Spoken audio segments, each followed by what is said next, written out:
Is your biggest regret in life? Pinging hi on Facebook to my crush during my final year of college 2012. She was an intelligent, classy girl and I was always in awe of her during my entire college days. I never had the guts to start a conversation with her though. Somehow gathered courage and sent a hi along with congrats on the day she got a placement offer. That is how it all started, she replied, and the conversation began. We would chat almost every other day on Facebook on some random topic from then on, and the chats were never ending. There were days I slept on my laptop itself while chatting. From Facebook we graduated to WhatsApp slowly and started becoming good friends. Friendship started showing sudden signs of possessiveness 6 months down the line. We both knew we weren't just friends anymore, but we did not accept it for a long time because of our orthodox family backgrounds which would fail to understand love. 2 years later, during some random fight, she confessed that she loves me and we can't be just friends anymore. I loved her throughout these years. It was our family backgrounds which stopped me from taking it forward. But, now with her conveying her feelings, I wiped all such thoughts and said yes to her. We began our relationship with lots of hope and love about our futures. The relationship lived through all tough situations for 2.5 years.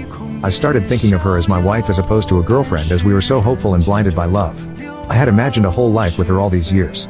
I convinced my family somehow and they were okay with my love, but she couldn't do that. Her parents gave emotional tortures and she went through a lot of trauma.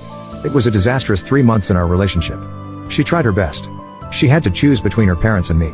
I loved her so much that I could do anything for her, anything to make her feel better. All I wanted was for her to be happy after those emotional tortures she went through. We cannot live happily knowing her parents would be unhappy, so we ended our relationship.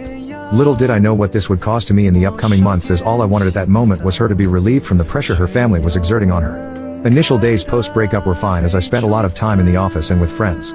Slowly but steadily the breakup started having its effect on me. 3 months post-breakup I felt like visiting the places I went with her. I started going to these places often from then. I started missing her terribly. I reduced talking to people. I started spending time alone staring at the plain sky every evening. 6 months post-breakup I somehow figured out she had been married. I was happy for her and her parents. At the same time I understood breaking up and watching them belong to someone else are two entirely different things. I felt numbness in me. Something which belonged to you all through had suddenly been ripped off you. I fell sick, lost weight, lost hope in life, almost lost reasons to genuinely smile in the consequent months. I'm trying hard to cope up with life. I will live through for the sake of my parents. It's been more than a year since we broke up and here I am at 3 a.m. trying to retrospect what would have happened if I had not pinged a hi 5 years back. Maybe I wouldn't have inflicted pain and emotional burden on her peaceful family. Maybe I would not be missing someone else's wife now. Maybe I would be sleeping peacefully now without worrying about anything. Yes, I truly regret pinging her that day.